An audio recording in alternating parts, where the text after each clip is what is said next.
Hi, how you doing? I'm Jose David, marriage counselor, and today I'm going to be talking about the book "Stop Divorce: Dead in Its Tracks," chapter 4, which is the three enemies. Um, the three enemies are things that get in the way. They're the do nots of this book. Try to not do these things. Try to not focus on these things. Try to grow from these things. And the three enemies are our pain.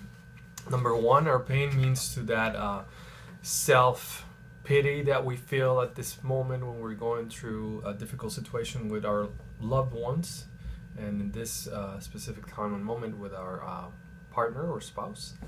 And so it can be detrimental to ourselves to focus on, how bad we're feeling, how bad the situation we're in, and we can get stuck in it. We can keep going around and just walking in circles, and just getting trapped in your head with all this negativity that is just gonna bring you more pain and suffering. So a lot of times, 9 out of 10 couples that come into counseling, they're hurting each other. Yes, they're hurting each other, but also hurting themselves. And it seems like they cannot stop, but they can. And one of the ways that they can is that, it takes two to be in a conflict, and it takes two people to be engaged in a conflict. So be the person that will step away from the conflict and stop engaging in it. Stop being negative. You know, Focus on the positive things in your life, and stop feeling sorry for yourself. Stop complaining. Stop whining. At first, it's gonna be hard because that's it's a habit. You turn it into a habit of feeling bad for yourself, or talking about how bad your situation is and how bad you're feeling, and it just gets worse. And so it's a form of masochism. It's this form of feeling bad for yourself all the time. The other the other enemy is number two is your partner's pain.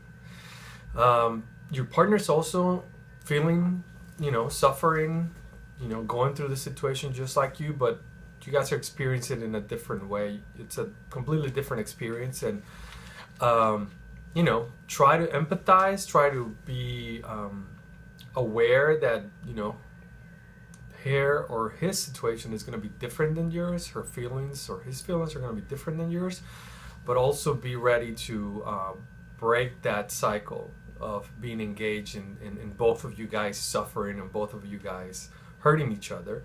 So try to step away from conflicts. Try to validate the other person's feelings.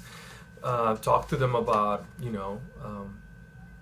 other things that are positive. Don't get involved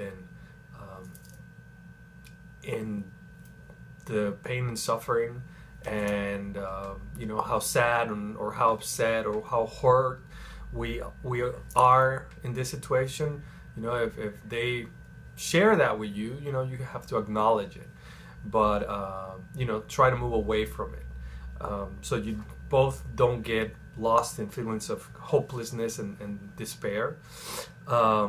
So, and also number three, the other enemies, the number three of these enemies are other people. Other people can be, very negative forces for you and for the crisis and situation you're feeling.